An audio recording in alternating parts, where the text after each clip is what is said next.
you see the echo of where it all is going to go. Again, it's like poetry, so if they rhyme, every stanza kind of rhymes with the last one. Hopefully it'll work. It's like poetry. They rhyme. It's a quote I jokingly say a lot, and it's very much the movie version of. It just works. As much as the Phantom Menace is... Now this is pod racing. Yeah... I think the idea of stories rhyming can be really good, especially if the beginning of the story rhymes with the end of the story. A great example from a movie is Gone Girl. At the start of the movie, you're like, wow, Batfleck is going to make that girl gone. And then by the end of it, when it shows the same shot, you're like, wow, that here girl is going to kill Batfleck and say he tried to murder her. A recent example of this from a video game is Yakuza 7, Like a Dragon, RPG for the very first time. This is a series I've wanted to do for a while where I cover great video game endings, mostly because I find most games just have okay endings. There's a reason why when you look up the best video game endings, you get a list of games from the same series or from the same developers. So when one has a legitimately good ending, it just feels that much better. Initially, the first episode was going to be on Pokemon Black and White, but I recently finished Yakuza 7, and holy how that game wraps up one of its characters' plot lines is perfect. Spoilers going ahead, Yakuza 7 is still a fairly new game, and I highly recommend playing it. If you care about spoilers, go quickly sink 70 hours into this game and then come back. Just don't eat, sleep, or do anything for like 3 days. It'll be fine. To go into why Masato Arakawa's endings rhymes, we have to go all the way back to when his story first begins, on the day he was born. Can't really go further back than that.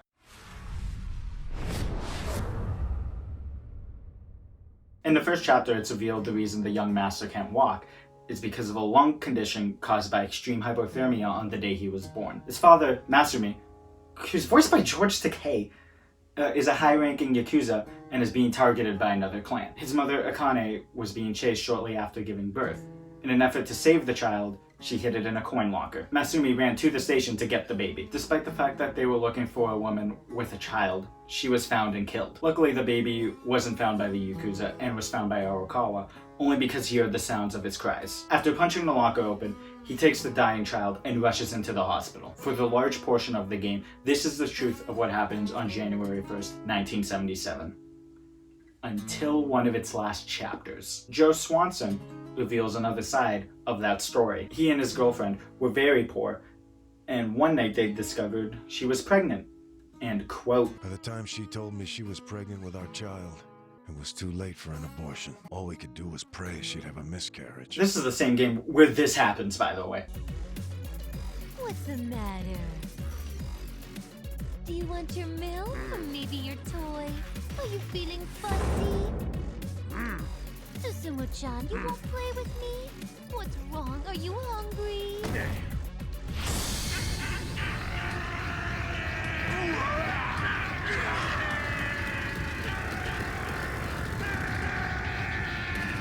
The game may be thematically solid, but tonally it is all over the place. After successfully giving birth, they have no idea what to do with it. They can't even support themselves. Damn, that sucks. Stuff it in a locker and hope someone else deals with it. The mom realizes she made a huge mistake and thinks she's going to hell for this. Yeah, she rushes back to get her child. When they arrive, they see a man punching open a storage locker, taking a baby out of it, and running. They know it's their baby because they have a key to the locker. And what are the odds that there's going to be another baby stuck in a coin locker? Joe realizes that this is for the better because that man is Yakuza, and unlike them, he can support the child. And you know what? He's right, because their first parental decision was to ditch their baby in a coin locker. Shortly after, two men start rummaging through coin lockers looking for... Boom. A child. One of them is revealed to be Ichiban Kasuga's, the main character, by the way, his adopted father, and they talk about how they're going to keep the baby safe until Akane gets back, which she never does. Ichiban and Masato were swapped at birth. I like how their stories intertwine from the beginning of their lives, because they keep crossing over throughout the entire game. It's very smart. Loading screens change with each chapter of the game to highlight a central character to that chapter. Usually it's just one character, but in the last chapter, it's Ichiban and Masato. They're even intertwined in the loading screen. Because of the swap, Masato survives that night and is stuck in a wheelchair, something he believes holds him back, until he gets up on the day he would claim he hits rock bottom.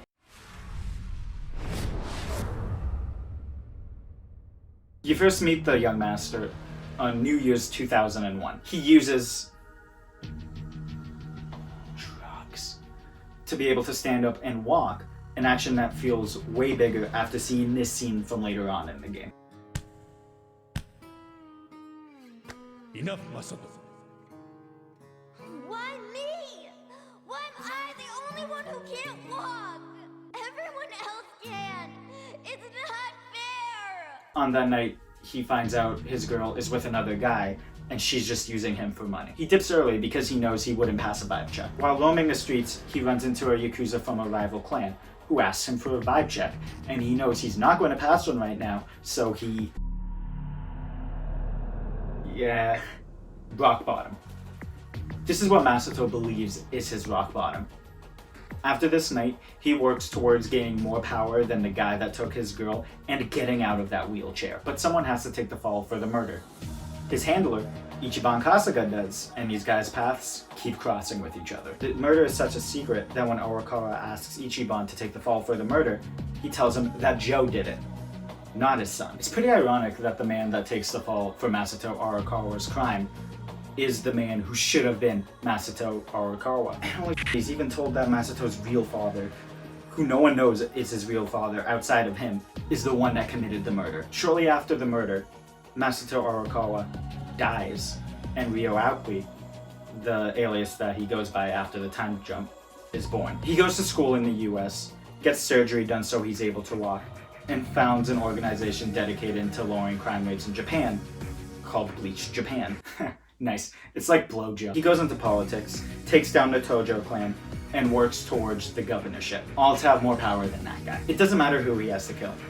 If you're in his way or outlive your usefulness, you're dead. It doesn't matter if you're his dad or his dad. Climbing out of rock bottom is a major theme in this game. After finishing his sentence, Ichiban hits a rock bottom, and then near the end of the game after Arakawa is killed, he hits an emotional rock bottom when he learns that he was his father, only to work his way out. Rise from rock bottom to the future I've seen in my dreams. So come on, let's go level up. From Aoki's perspective, he's climbed out of rock bottom and has seen the light.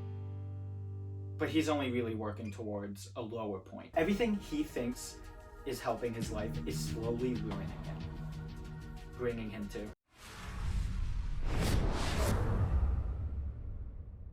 For the last portion of the game, Aoki is openly the main villain, and a lot of what you're doing is trying to prevent him from taking power, leading to a fight with his number 2, Tendo, at the Millennium Tower, while Aoki is at a political event, and dude, I can't read Japanese.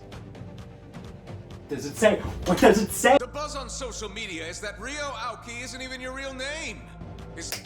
Thanks, Nick. Better show up more in the next game, but it's fine. Tendo won the fight. Now we can get rid of Ichiban. Aoki, give the order. Kill them. Make sure the bodies are never found. Do whatever it takes. Except, that's not Tendo. That's Mr. Muir. I'm not getting into who that is. Really doesn't matter. Everyone was just faking being beat up, and they got a recording of Aoki saying to kill them. Ichiban and Co. beat up Aoki and his guards, and then Ichiban has an emotional one-on-one with Masato. The game actually says Masato Arakawa in this fight instead of Ryo Aoki like it did in the last one. Aoki is dead.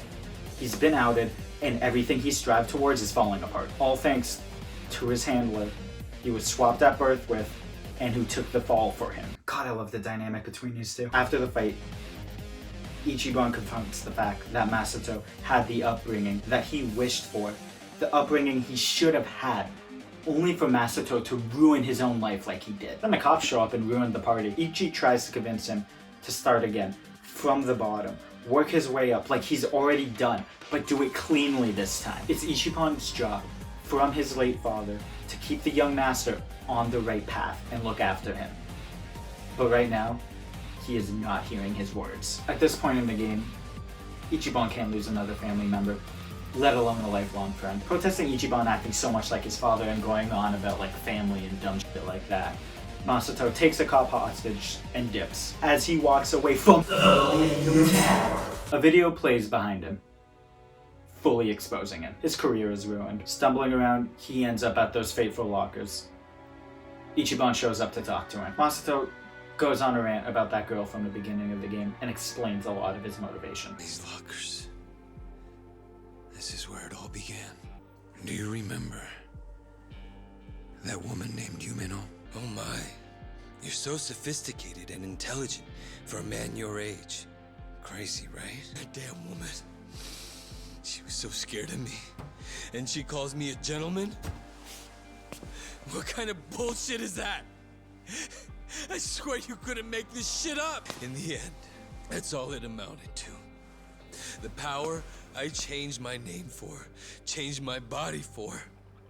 The power I chased with such blind passion, I killed for it. This is his rock bottom. Not anything that happens throughout the entire game. This. He explains how no one cares about the real him, which is wrong. And that whole story is kind of there to show why he feels like that. Ichi gives a huge speech how much he, Arakawa, and Joe cared about him. When will you believe me when I say the three of us loved you? Or are you just gonna keep pointing that gun on your head like a dumbass? Ichi.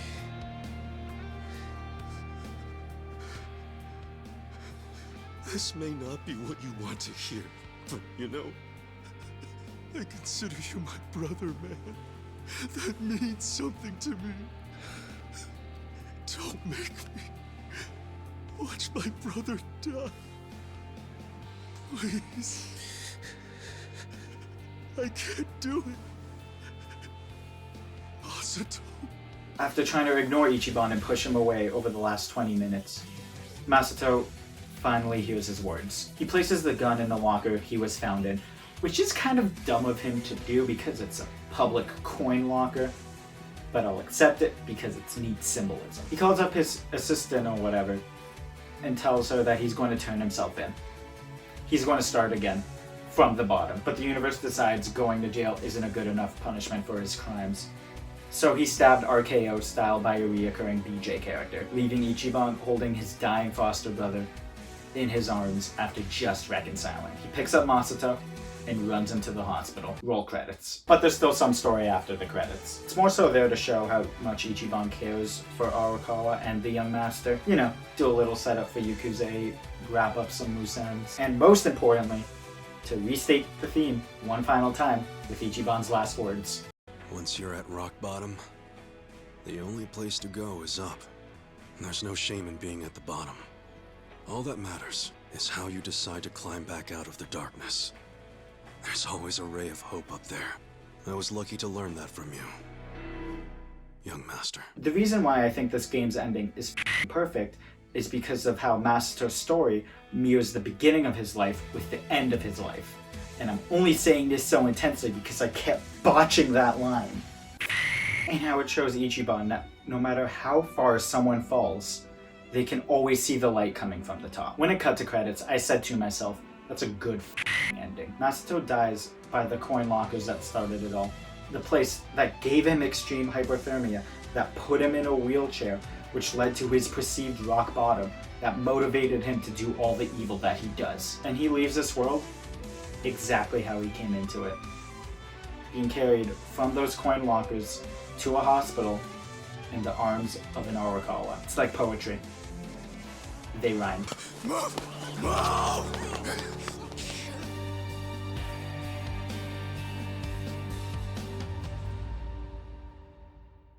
Do you agree? Think I'm an idiot?